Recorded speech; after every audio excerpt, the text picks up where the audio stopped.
আসসালামু আলাইকুম গাইস, নিয়ে আসলাম নতুন একটি ভিডিও তোমাদের মাঝে। আজ রান্না করব ঢেঁকি শাক। তো ঢেঁকি শাকের উপরে কালো একটি আবরণ থাকে, সেটা একটু ভালো করে ধুয়ে নিলে পরিষ্কার হয়ে যায়। তো আমার পরিষ্কার করে নেওয়া হয়ে গেছে, এবার ঝুরি ঝুরি করে কেটে নেব। যারা আমার চ্যানেলটাকে এখনও সাবস্ক্রাইব করোনি, সাবস্ক্রাইব করে পাশে থেকেও সাপোর্ট করো।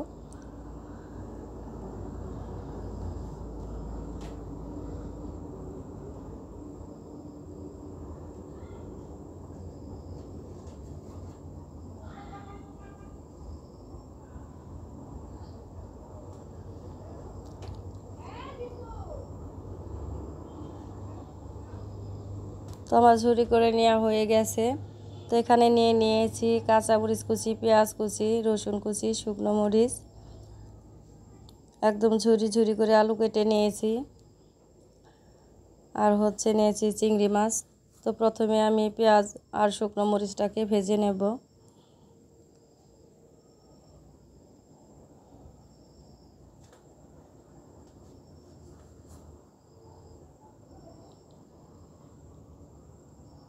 ভেজে নেওয়া পেঁয়াজ মরিচ উঠিয়ে নিচ্ছি। এবার দিয়ে দিচ্ছি তেলের ভিতরে কাঁচামরিচ কুচি, পেঁয়াজ কুচি, রসুন কুচি, হালকা করে ভেজে নিয়ে দিয়ে দিব লবণ, চিংড়ি মাছ,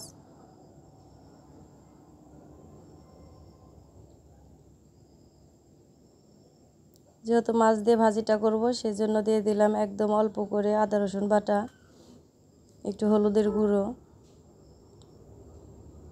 মাছটা খুব ভালো করে ভাজা ভাজা করে নেব।